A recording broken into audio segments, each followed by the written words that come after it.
Recording in progress. Okay. This week we read Parshat Chukat, which begins with the mystifying mitzvah of burning the red heifer and using those ashes to purify from contact with the dead. The highest form of ritual impurity results in contact with a dead body. Why would this be? So Rabbi Shamshon Raphael Hirsch characterizes contact with death, with the death of a human being, as being undermining of the well-being and the spiritual balance of people. Meaning what? Meaning that, as it says in Ecclesiastes, all life goes in a certain direction. And life, by definition, any physical life, by definition, is finite. But when you come in contact with the corpse of a human being, it reminds us, it robs us of a certain level of esteem and awesomeness about us as human beings being created in the image of God. And that's the way Hirsch understands it. There's a lot of complexity. It's a ritual that purifies the impure and makes impure the pure. There's many contradictions about it. But the springboard here is that it defies human logic and rationale and reasoning. And that right away points us in the direction of the limitations of human beings. And there's an irony to this mitzvah, of course, because the ritual of purification after contact with the dead is meant to restore a sense that there is an infinite godly aspect to us as people, having been created in the image of God. And therefore, since that's the case, it at the same time it points out that there is a wisdom and an understanding of the world which is godly, which defies human grasp and understanding. And the rabbis tell us that this aspects of this mitzvah, of this ritual, burning the red heifer, stymied everyone. And even the greatest minds of spiritual minds of the world, like King Solomon, were stymied or had a grasp, in a certain sense, at raw theories to try to understand it. Now, we know that for the last 150 years, in many ways, there's been a diminishment of our esteem for human beings. What do I mean by that? The most current thing on people's minds is AI. Computers are going to replace us. Computers can process information more effectively and more efficiently than you and I can. And, we've gone through all these different machinations of what is it uniquely human? Is it speech? Well, we have dolphins talking to each other. Is it the ability? Is it pure brute strength? No. Is it ingenuity? We see ingenuity in different levels of nature. And now we have machines starting in the modern technological era replacing people, and dealt with by, in a certain sense, bringing people down from their lofty, spiritual, thoughtful position and dehumanizing us as workers in some ways. And I just read that I believe that the statistic is that Amazon now employs more robots in their process of delivering orders than they do human beings. But the big deal today is AI.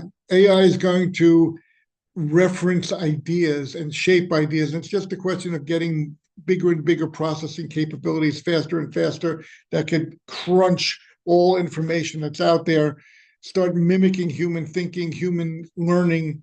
So what's left for us as human beings? What standing do we have to feel as though we are, as the rabbis say, the Yitzir Kappa, the ultimate creation done with the hand, with the touch, with the feel of God? And that's what we're going to look at here. And certainly contemplating death is an opening and an opportunity to start looking at that. Let's look at chapter 20. After the ritual of the red heifer, the Torah goes on, and in chapter 20, sadly, first is recorded the passing of Miriam right in the beginning, and I have I don't have an art scroll chumash, stone chumash with me, but if you look at chapter 20, sentence 1, the children of Israel, the whole assembly arrived in the wilderness of Sin on the first month, and the people settled in Kadesh. Miriam died there, and she was buried there. Then recounts the idea of the no water, Moshe hitting the rock instead of speaking to the rock with Aaron. And then lo and behold, at the end of this chapter 20, God tells Moshe that it's time for Aaron to leave this world. Moshe did as Hashem commanded. They ascended Mount Hor before the eyes of the entire assembly. Moshe took off Aaron's priestly garments from him and dressed Elazar his son in them. Then Aaron died there on top of the mountain, and Moshe and Elazar descended from the mountain. 3 went up, 2 came down. The entire assembly saw that Aaron had perished. They wept for Aaron 30 days, the entire house of Israel. Now, there's great significance hinted here in the details of this chapter. Number one, the rabbis point out to us that when Miriam died, the miraculous well, the rock that traveled with them throughout the 40 years in the wilderness, that provided enough water for every man, woman, and child and animal amongst the Jewish people on a continuous basis, it disappeared. Why? Because it was in Miriam's merit. It was because of her tremendous motherly care in looking out over the Jewish people. That's why that constant source of water was there. She passes away, that merit ends. Causes a panic amongst the Jewish people, leads to Moshe and Aaron hitting the rock instead of speaking to it. Ramifications of that as well. There's a lot of interesting details there. But what we have to stop and look at so magnificently is, so Miriam dies. Is that the end of Miriam? Or rather, did she create a legacy as a human being? Same Miriam who at a very tender age watched over her infant newborn brother in the little basket in the Nile and protected him, and saw to it that when Pharaoh's daughter rescued him, that his mother was brought to nurse him and to raise him in the house of Pharaoh.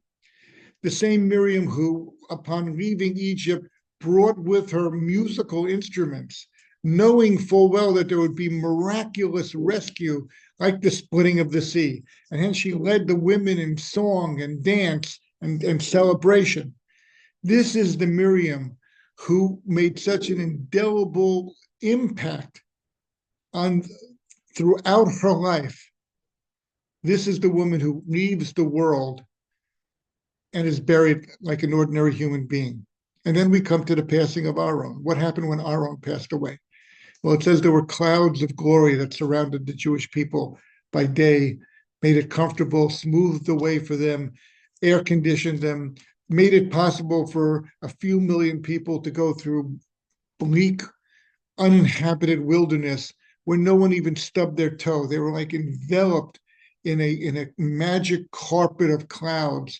And it was all in the merit of Aaron. Why the merit of Aaron? Because he was the man of chesed, of constant kindness, of making sure that people got along with each other, solving all the arguments, settling all the disputes.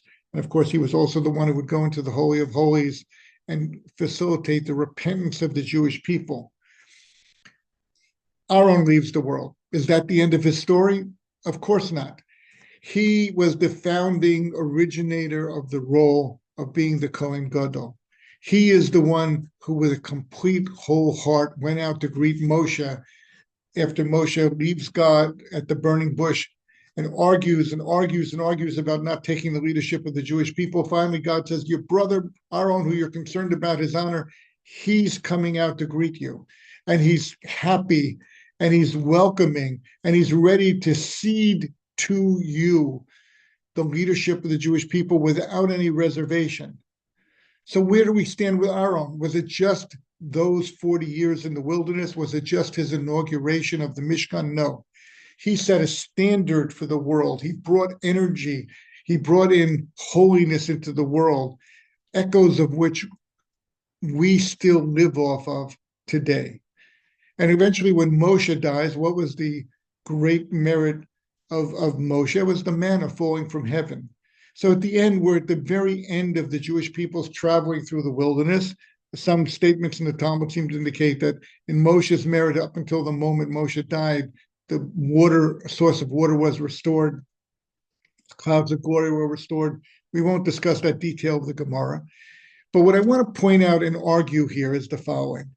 If you question, are these three people ultimately of value? After all, did they create supercomputers? Could they solve the intricate mathematics of landing a man on the moon?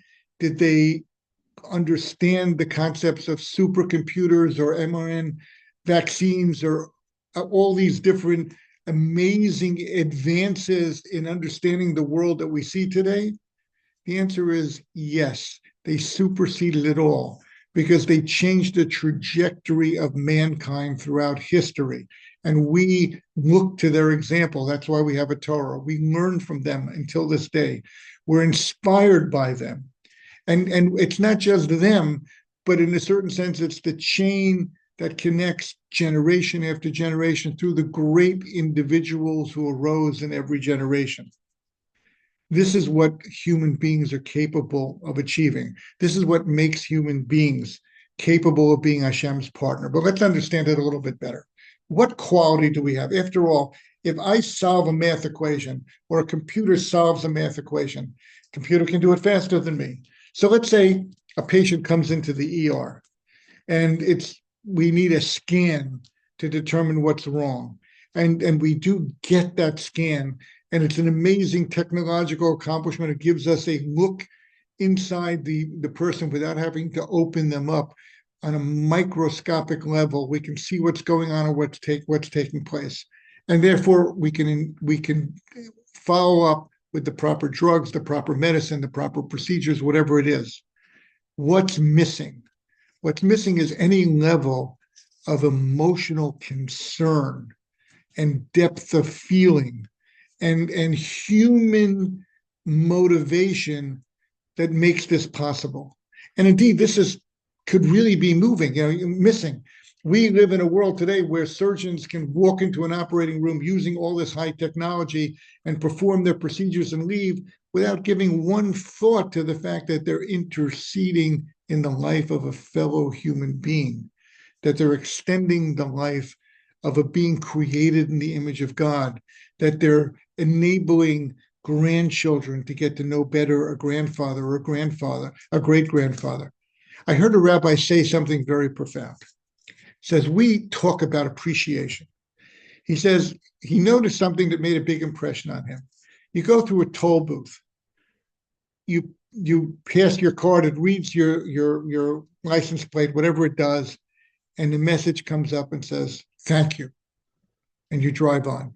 You don't even have to stop. You don't have to slow down. It's not like when I was a kid, you stopped at the toll booth, you gave the guy the money. Sometimes he gave you the right change. Sometimes he gave you the wrong change. Sometimes you didn't have enough of change. All these different ideas. No, it's automatic. It's quick. It's efficient. It's amazing. I can go through at a relatively high speed. And not only that, I get a thank you at the end. But let's think about it. What's the value? What's the meaning of that thank you? It's devoid of any sense of appreciation. Is anybody really thanking you? Are you kidding me? Does it show a sense of appreciation? Does it show a sense of human interaction? Of course not. We need to remind ourselves of the difference between a human being mustering conviction, feeling, the energy, the overcoming of my preoccupation with myself to genuinely be concerned about the malady that someone else is facing, to genuinely dig within myself and say, I can extend this person's life. I have the capability, the training, I have the technology available to me, I have the biosciences available to me, whatever it is.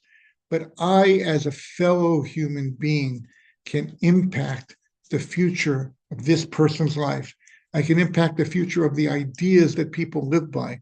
I can, through teaching, I can open people's eyes to a reality of human nature, even just unlocking the idea of the red heifer and showing us that when we deal with death, when we watch videos of soldiers being killed on a daily basis, it's impacting us. And we need an antidote so that we can maintain the full depth and the full complexity of our humanity. And indeed, that humanity is what matters most. And there's a term that the rabbis use for this. It's usually called zrizut, which is alacrity, mindfulness, attention to things. And I want to use two examples from the rabbis. One, let's talk about that, the fact that Aaron left Egypt to go out and meet his brother halfway when his brother was coming back to rescue the Jewish people. And he greeted him with a sense that, thank God, God has chosen you and bringing you to be the leader of the Jewish people and to be the catalyst for the redemption of the Jewish people. And I, as your brother, couldn't be more proud, couldn't be more ready to help you, to assist you in every way I can to support you. And I'm doing that with a full heart. It's an amazing transcendence of human limitations on the part of Aaron. And yet, there's a medrash which on a spiritually microscopic level says the following. If Aaron would have appreciated the fact that the Torah was going to record with a seismograph the feelings in his heart, he would have had a greater depth of joy and thanksgiving and happiness at greeting his brother. Instead of just meeting him, he would have come with a band, and it would have been like a July 4th parade. He would have pulled out all the stops to reinforce and to deepen not what was taking place, but the human quality, the depth of connection, the depth of feeling that was behind what was taking place.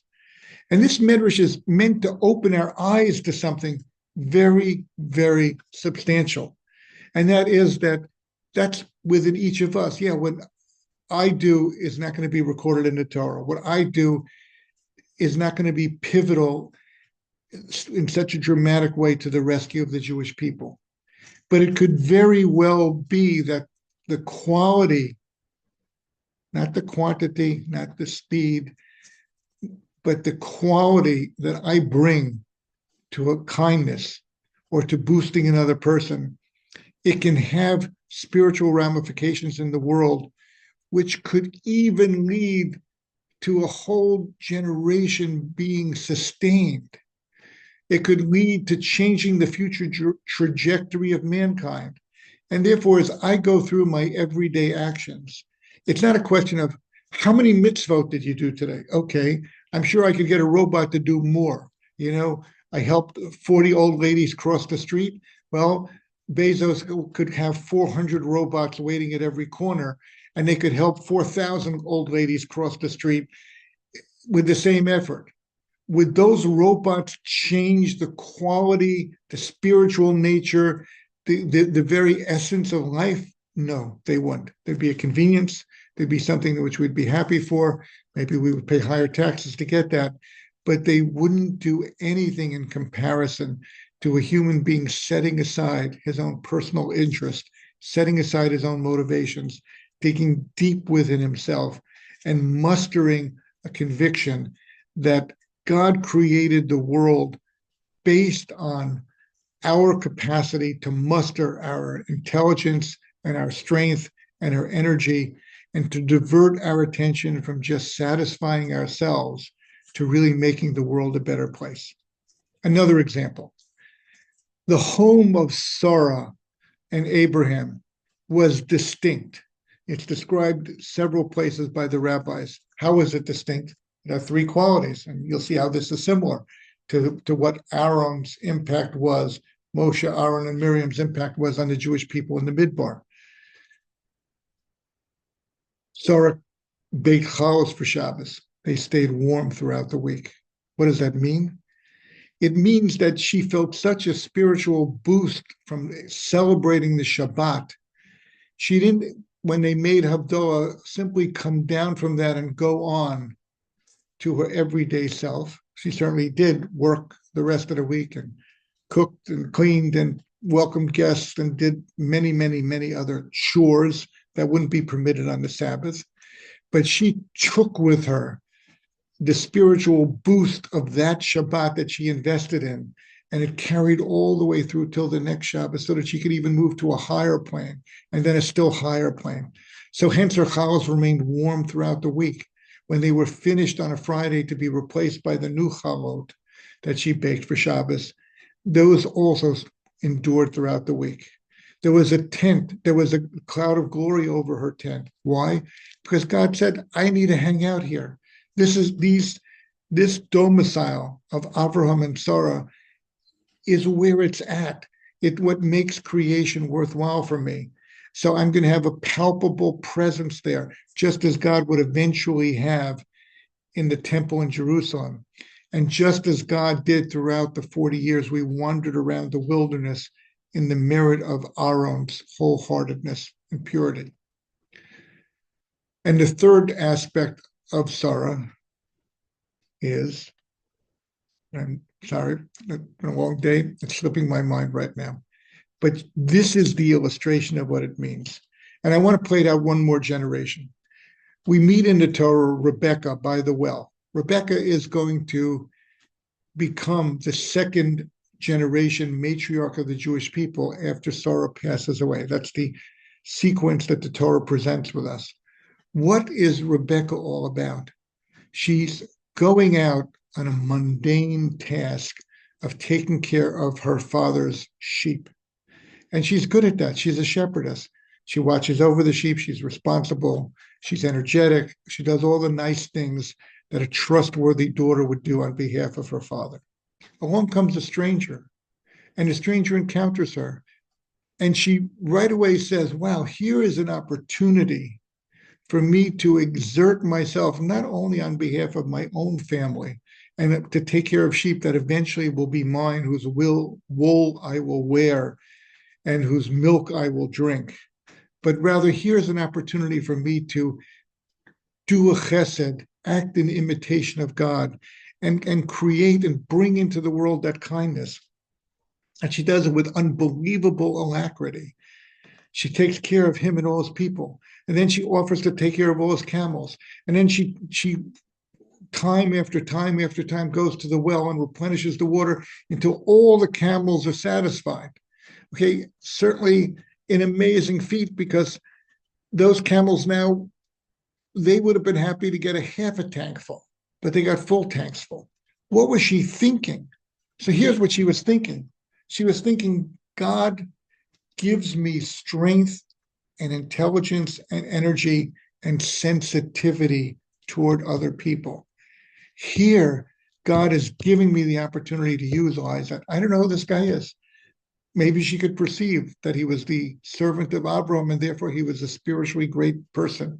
Maybe she couldn't. That detail is not in the Torah, but perhaps she could. But what's most amazing is she said, here's an opportunity for me to expend my energy, my intelligence, to with the sweat of my brow, elevate mankind by doing kindness just like God performs kindness for us. So let's contrast the actions of Rebecca by the well with the flashing sign at the toll booth that says, thank you. Is there any comparison? Is there any, it's a mockery, the thank you there, because the thank you is just literally a format of human action, which is important. Certainly if the machine, at least it's acknowledging that I'm a human being and it's using the currency of appreciation, but there's no appreciation there. You and I can muster appreciation. You and I can choose freely to say, we're going to bring into this world a kindness, an act of goodness, an act of care for other people. We're going to be like an Aaron, and we're going to look to elevate the relationships of people around us. We're going to look like a Miriam. We're going to think like a Miriam and think, is everybody have what they need around us? Does everybody have the water that it takes to survive? Will everyone be in a position to celebrate and express their joy and thankfulness to God should we be rescued miraculously? And by the way, we all were rescued miraculously within the last couple of weeks, whether we want to acknowledge it or not. We all should be feeling a tremendous sense of look what world we're in and whose merits and how far back does this harken in terms of us being able to see with our own two eyes what we've seen in terms of God's intervention in the world, and how do we now go forward and express a true thankfulness, a true sense of humble joy before God, not a sense of triumphalism, not a sense of celebrating the pain and suffering of our enemies, but a pure sense that God brought justice into the world. God protected people who were deserving of kindness. All these moral judgments, all these human judgments that stir within the human heart, and which the Torah is meant to direct and elevate and focus and bring out. That's what we need to bring to the table. That's what it means to be a pulsating, living human being. Less than that, then we run into a lot of questions. Am I just brilliant? AI can write a more poetic poem than I can. Am I just able to show great physical prowess? Who am I kidding? In the world around me, there's so many other living beings that are so much more powerful than me, human and otherwise. What can I bring? What can I take pride in? And that's what the prophet ultimately says. What should we take pride in? Knowing God, perceiving God in the world, and acting accordingly. So hence we have an interesting thing in this parsha, and I think this will conclude this perspective on it. We're fragile as human beings. We're subject to encountering death and feeling a sense of diminishment, a sense of, am I any different than the goldfish that I threw out from the tank a week ago? Does my life really matter? So the Torah, therefore, comes in a way that we can't fully understand or rationalize, and it protects us and it revitalizes us from those feelings. And then it gives us the opportunity to then put into perspective the death of a Miriam, the death of an Aaron. At the end of the Torah, we're going to encounter the death of a Moshe. And to just reflect upon the idea that the very air that we breathe today is different than we would be breathing otherwise if these people hadn't lived, if they hadn't mustered everything that they brought to the table, if they hadn't galvanized with such tremendous focus and attention all the potential, or a tremendously high percent of the good potential within them, and brought it to bear in the world. And let's inspire ourselves to do so. Not that anybody's going to read about you and me in the Bible in the future, but that we will know that our lives took on that dimension, and we will know that those capabilities, those human capabilities that God gave us, didn't just lie in reserve or fallow or used only for personal aggrandizement and personal gain, but rather they really did make me a partner in God in the most majestic human history that unfolds around us.